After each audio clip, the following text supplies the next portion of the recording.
নমস্কার বন্ধুরা। মথুরার শান্ত শহরে যেখানে ভক্তমূলক স্রোতের প্রতিধ্বনি বাতাসে ভরে যায়, সেখানে অর্জুন নামে এক কৌতূহলী আত্মা বাস করতেন। অর্জুনের ইচ্ছার জটিল কাজগুলি বোঝার জন্য তিনি গুরু বাসুদেবের কাছে যান, যিনি আত্মানিক সত্যের গভীর বোঝার জন্য পরিচিত একজন পূজনীয় ঋষি ছিলেন।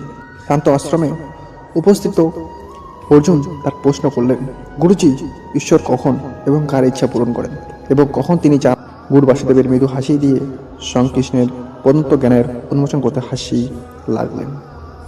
প্রিয় অর্জুন, কুরুক্ষেত্রের যুদ্ধক্ষেত্রে ভগবান কৃষ্ণ অর্জুনের সাথে যে অন্তর্দৃষ্টি ভাগ করেছিলেন তা আমাকে আপনার সাথে অভিপ্রায়ের বিশুদ্ধতা। কৃষ্ণ তো অর্জুনে ছিলেন যে ঈশ্বর তাদের ইচ্ছা পূরণ করেন যাদের উদ্দেশ্য শুদ্ধ এবং নিঃস্বার্থ। যখন কাজগুলি প্রেম, করুণা এবং ধার্মিকতার দ্বারা চালিত হয়, তখন সমগ্র স্বর্গীয় আশীর্বাদ প্রভাবিত হয়। কর্মের ফল থেকে বিচ্ছিন্নতা।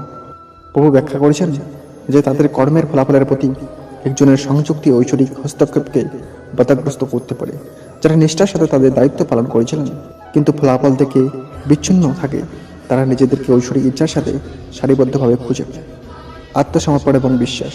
ঈশ্বর তাদের অনুগ্রহ করেন যারা আস্থা নম্রতার সাথে আত্মসমর্পণ করে।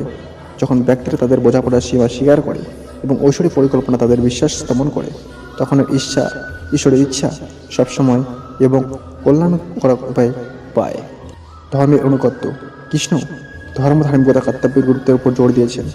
ঈশ্বরের ইচ্ছা তাদের সাথে মিলে যায় যারা ধার্মিকতার পথে চলে। তাদের কর্মে নৈতিক ও নীতিগত নীতিগুলিকে সমুন্নত রাখে। মানবতার সেবা। ঐশ্বরিক আশীর্বাদ প্রায়শই তাদের দিকে প্রভাবিত হয় যারা নিঃস্বার্থভাবে মানবতার সেবা করে। যখন কাজগুলি অন্যায়ের মঙ্গলের জন্য নিবেদিত হয়, তখন ঈশ্বরের ইচ্ছা স্বাভাবিকভাবে এই ধরনের প্রচেষ্টাকে সমর্থন করে। প্রতিকূলতার মধ্যে সমতা। কৃষ্ণ আনন্দ এবং দুঃখ উভয় ক্ষেত্রেই সাম্য বজায় রাখার তাৎপর্যের কথা বলেছেন। যারা ভারসাম্যপূর্ণ মনের সাথে প্রতিকূলতার মুখোমুখি হন, জীবনের ক্ষণস্থায়ী প্রাকৃতিক বুঝতে পারেন, তারা দৈব ইচ্ছার সাথে সামঞ্জস্যপূর্ণ হন। অহংকারহীন ভক্তি। যাদের ভক্তি অহংকারহীন এবং শুদ্ধ, ঈশ্বর তাদের অনুগ্রহ করেন। যখন অহংকারহীন আকাঙ্ক্ষা ছাড়াই প্রেম এবং আত্মসমর্পণ দেওয়া হয়, তখন ঈশ্বর অসীম কৃপে সাড়া দেন।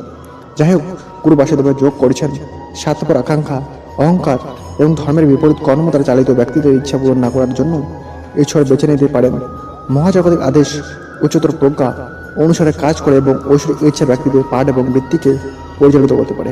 ব্যক্তিগত আকাঙ্ক্ষা বিলম্বে পূরণের পরিবর্তে অর্জুন শিক্ষা গ্রহণ করে একটা নতুন উপলব্ধি নিয়ে আশ্রমে ত্যাগ করে। গুরু বাসুদেবের মাধ্যমে কৃষ্ণের দ্বারা ভাগ করা জ্ঞান ঐশ্বরিক ইচ্ছার জটিল নৃত্যকে আলোকিত করেছিল। মহাজাগতিক পরিকল্পনার সাথে সামঞ্জস্য রেখে বিশুদ্ধতা, বিচ্ছিন্নতা, অসমাপন্ন ধার্মিকতা এবং সমতা এবং অহংকারহীন ভক্তি গুরুত্বের উপর জোর দিয়েছিলেন। সো বন্ধুরা, এরকম আকর্ষণীয় ভিডিওতে তোমরা সাবস্ক্রাইব করে পাশে থাকুন। জয় হিন্দ, বন্দে মাতরম, ভারত মাতা কি জয়।